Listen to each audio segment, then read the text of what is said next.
Good evening and a warm welcome to yet another YouTube live show.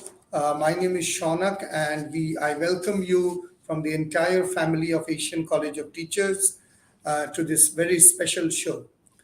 We have been, talking about a lot of issues which are related to parents, teachers, issues which are related to COVID times. But we never thought in this way that what was the situation that your children really faced in terms when they were when there was a lockdown and when we were for 2 years locked under the shadows of COVID in our room in our at our home. So what was the situation that the children faced? And the big question arises that at all the situations that prevailed during that time, have the students have been able to come out of that situation and do a kind of a better job? Are they are getting adapted to this kind of a situation today? That is a very big question that is worrying all of us. And even after COVID, when the students are going inside the school, there is a discrepancy in terms of study, mental attitude, and adaptation, both with the students and with the teachers. Now, to talk with us today, we have got someone very special, someone very senior. I would like to take the pleasure to introduce Dr. Pramila. Dr. Pramila has been got an honorary degree of D.Litt from the University of South America. She has got a Ph.D. in education from Mumbai University, and she has also got a BSc from the University of Bangalore. She has been rated of one of the top 100 mentors in the country by AIM Awards in the year 2016. She has also been awarded the Best Educationist Award in 2017. She is now retired as a principal since 2022, March 31st, and he has worked in several schools in the ICSE board, acting as principals and various other senior positions. So, a very warm welcome, Dr. Pramila, to this special show of Learning Enhancement of Children. Thank you. Thank you, Shaunak. That was a very kind introduction. Okay. Yes, just a quick note to the viewers today that we are talking on the very important topic, which is called Learning Enhancement for Children. So we will start with something which we faced, and then what was the situation it happened, and after that what are the provisions and what are the measures that we can take to overcome this situation. Things will become very soon very clear to all the viewers that what we are talking about. My first question to you, Dr. Pramila, is that we understand that we are facing such a kind of a difficult situation right now. Even that the children are happy, the sun is out, and they're going out in the schools happily. So my first question is that what was the situation and what was the problem that the children were facing prior to the COVID? And then we can take things up. Yeah. I'll have to take you back about 300 years. The education system that we have here was introduced to India by one of the biggest empires in the world. They ran the whole empire without a telephone. They ran the empire without a computer, by traveling by ships which had sails. And they brought in the system where everybody in the empire did the same thing. It was more like an assembly line work. Everybody did the same thing. So if you were to pick up one person from India, put him in Canada, he would seamlessly get into the mold of working as he was doing in India. Now, the system there was rote learning, listening to the instructions, not thinking. So what happened was our examination system measures ability to retain long paragraphs. Right. It tests your memory, speed in writing, and one doesn't need to think. Consequently, when the examination is over, all that you have learned, all that you have memorized is lost. So what is it that the children are doing? They're only collating the information. That information is not turning to knowledge. So what is knowledge? Knowledge is information which has got judgment. To give you an example, if you were to say, Air India Flight 47 travels from Mumbai to Bangalore. You're giving information.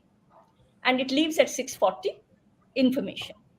Whether this flight is on time, that is knowledge. This flight is never on time, is knowledge. And knowledge leads to wisdom. Now, to give you a hilarious example to explain how it works, with your permission, Sure. Einstein was invited by several universities, and he would have extensive lectures. And every time Einstein went to give a lecture, his chauffeur, Harry, would accompany him. And Harry would sit at the back, listen to Einstein. He listened to it once, twice, thrice, 4 times. And it came to a point where Harry knew exactly what Einstein was saying. So Harry tells Einstein, whatever you are saying, I know. So your next lecture, I would want to take. So Einstein said, all right. As luck would have it, there was an opportunity, and he told Harry, you take the lecture. And Einstein sat in the last row and dozed off. Harry did a perfect job. He said everything that had to be said. But then came a little problem. As he was about to step down from the podium, one student put his hand up and asked him a question on relativity, which involved several calculations. Now, Harry says, oh, he had a good sense of humor and an excellent presence of mind. So he says, oh, the answer is so simple. My chauffeur, who is sitting at the last row, can answer. So what I'm telling you here is, it was the presence of mind that saved Harry. But information did not translate into knowledge. Absolutely. And This that is is what... Yes, that is exactly the thing. So, as you have rightly told, that even if you go back to 300 years and the current situation which is prevailing, the teaching methods mostly concerned about, retention, the amount of information that you can write, retain, how fast you can write, all those things. So, my second question to you, Dr. Pramila, would be that what are the problems that we face in the traditional method of teaching? As I already told you, the traditional method is where the teacher talks, students listen. Right. And teacher admonishes them, and they have to follow. Silence has to be maintained. So there is no collaboration. There is no Right. healthy murmur in the class. So there is no thinking that is happening. It's the chalk and the talk. So Right. consequently, the child is not able to think for himself. The teacher is considered to be a storehouse of information, and the teacher gives it. Things have changed today. We have the Google. We don't need a teacher.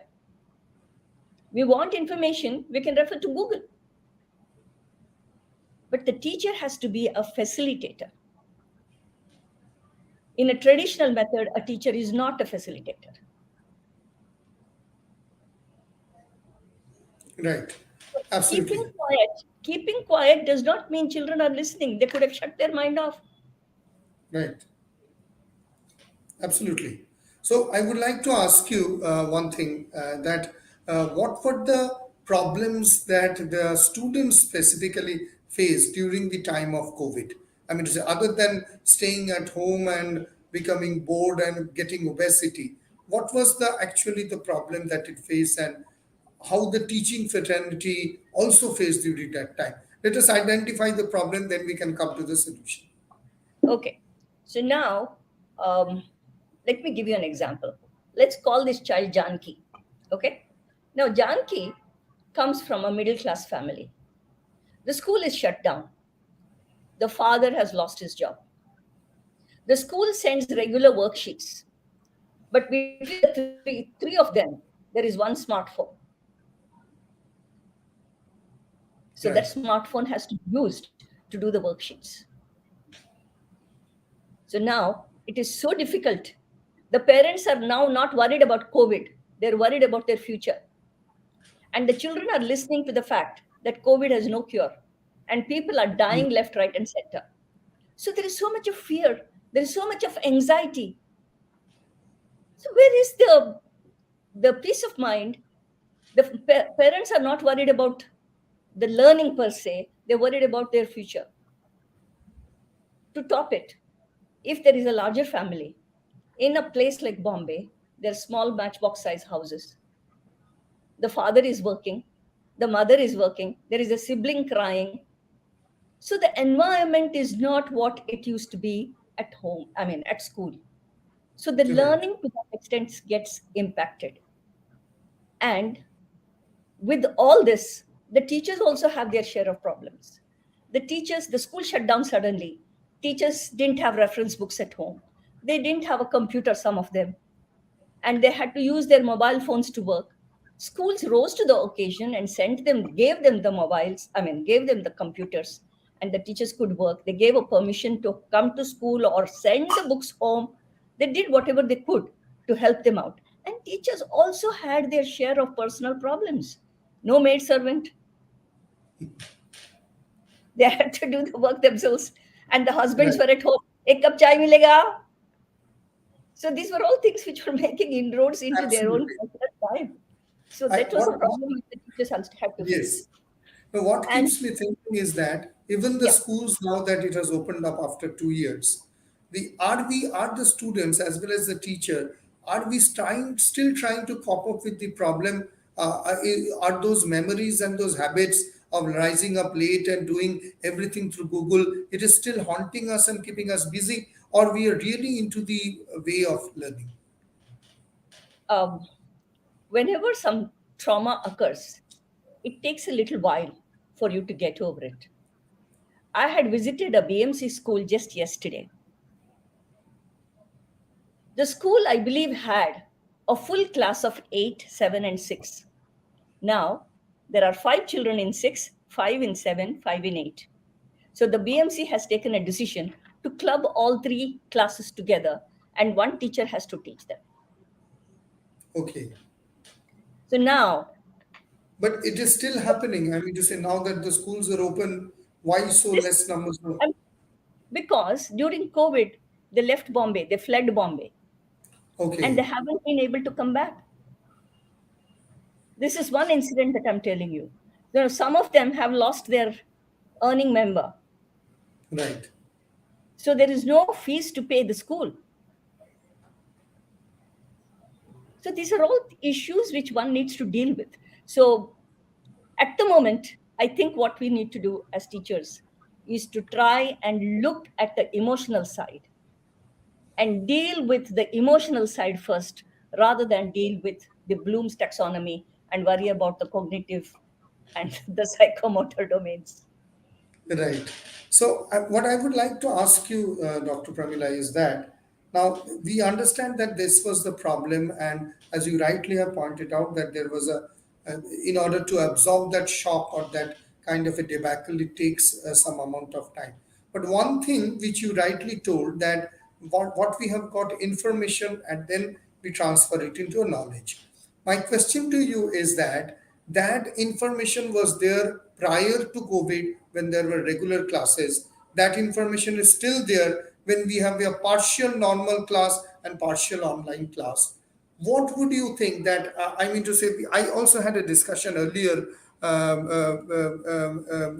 in this last YouTube live, where the speaker also told me that in order to cop up that gap in online learning, it is much better because the information is right on the tip of your hands, and when you are asking any kind of an information, the student is also learning as well as the teacher is also on the toes, that if there is something original question coming up, it is not that the teacher always knows the answer, then they can facilitate together. As you have rightly told, the teacher needs to be a facilitator and they can understand the problem together. Dr. Ranjini Krishnaswamy, you know her. That was the last discussion that I had with Dr. Ranjini. So my question is that in this online period, the transfer Yeah. of information to knowledge, is it happening, or was it when online was not there, there was a conventional way of teaching? the transfer of knowledge depends upon the effectiveness of the teacher. If the Okay. teacher is effective, whether she is online, she or he, as the case may be, whether online or offline, the message is delivered, teacher-student interaction happens, and the message goes to the child, and the child is able to assimilate the information and convert it to whatever knowledge or application or whatever the case may be. One effective teacher cannot undo the damage for 2 years, which is caused by an ineffective teacher in 1 year. Right. This is the statistics. I'm quoting the statistics. So, whether it is online or offline, the teacher's effectiveness is critical.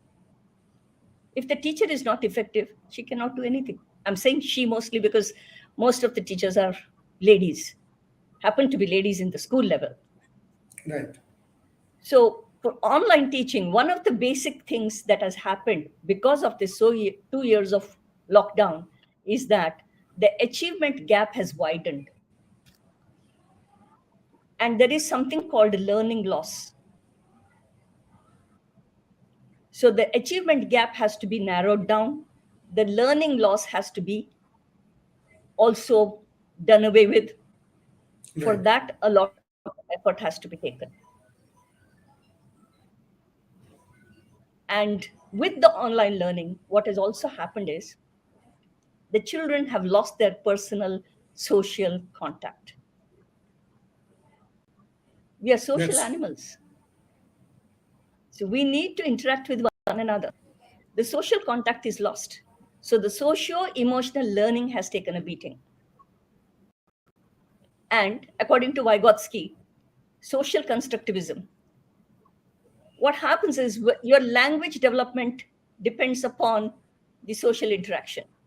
We have, for example, Mowgli and Jungle Book and all that, which has told us the same thing in a story form. Now, these children have lost the socio-emotional connect, and they're not able to interact. So their reading skills, their writing skills, and also mathematical skills, the simple mensuration skills have really taken a beating. I've gone a little beyond what you asked me because one thing led to another. No, absolutely. Yeah. And also Yeah. to So, compound this, yes. that's one last point. To compound this, what has happened is the education board told us exactly how many hours of online teaching we could have. So we all focused on academics. And the game, all work and no play, makes Jack a dull boy. There was no scope to play. Right. There was no social interaction. There was no scope to play. No virtual games. Absolutely. Right. So these are all the things that took a toll on the online, on the children in the 2 years. Right. Yes, So, one more what point. would you say? I forgot. Yeah, sure. I forgot one Sure, more sure. point. Yeah.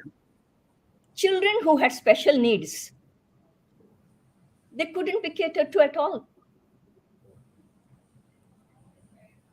Absolutely. So we say Because each child they is unique. cannot be taught online. Yeah, that couldn't be done. That couldn't be done at all.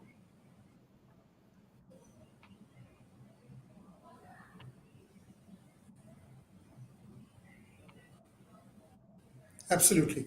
Just a quick reminder for those who are joining late on YouTube, we are in conversation with Dr. Pramila talking on learning enhancement of children. So those who are watching, I would request all of them to please click on the subscribe button and click on the bell icon and click on the all notifications so that from Asian College of Teachers, you receive all the notifications further on the YouTube lives that are going to come. And please do comment on the comment box because we really want to know that how you're enjoying the show, what are the discussions, and how you're being enriched.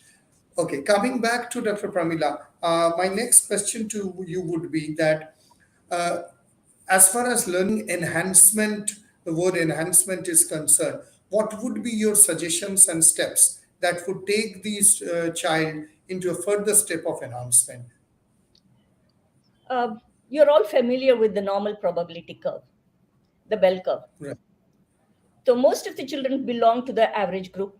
There are some who belong to the below average. There are some who belong to the above average. The above average one, there is nothing much that we are doing in India. But the below average one and the special children, we have something called inclusion. We have Right. mainstreaming. Now, the NEP is talking about differentiation of content, differentiation of process, the differentiation, they're being recognized and they're being included into the mainstream. For that, there is a process which goes in. I don't want to go too much into the details of that, but inclusion is here to stay. Okay. And um, we should also look at the fact that these children who are in the average bracket have also slid down because they have lost there is something called a learning loss. Right. Learning loss refers to if the vacation is long, then the child who is belonging to the lower SES ends up with a learning loss. It is also compared to a faucet theory. Like when the tap is on, the water is flowing. When the tap is closed, the water doesn't flow. So, in the same way, when the school is off, the child is not able to get that academic input because the Right. parents at home are not able to give that input to the child. So, that learning that happens during the school is lost if the vacation is long. And the No. Right. same thing happened here. Same thing happened here. The parents, there were some who were able to give the input, there were some parents who were not able to give the input. Because of this, the child lost out on the reading, on the writing, and the mathematical skills. The reason Absolutely. the science and history and geography are not taken into recognition here, because if the language is good, history and geography will automatically follow. You're right. Absolutely. So So, one thing, yeah, yeah, please, yeah. no, go ahead.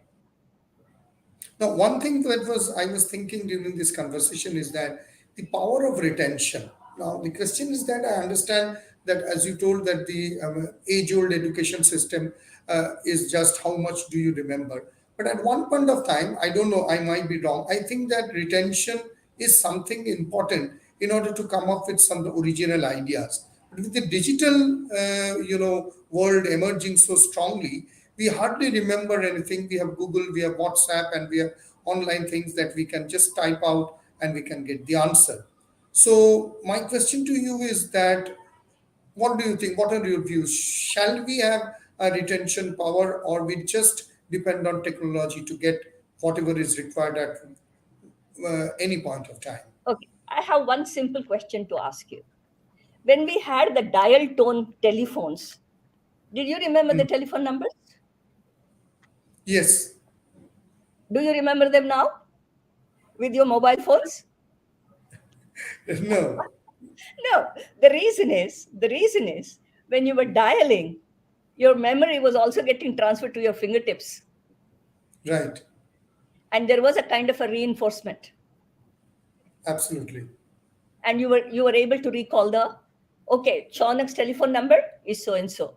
But today I store the telephone number under Shaunak, so I don't read the numbers.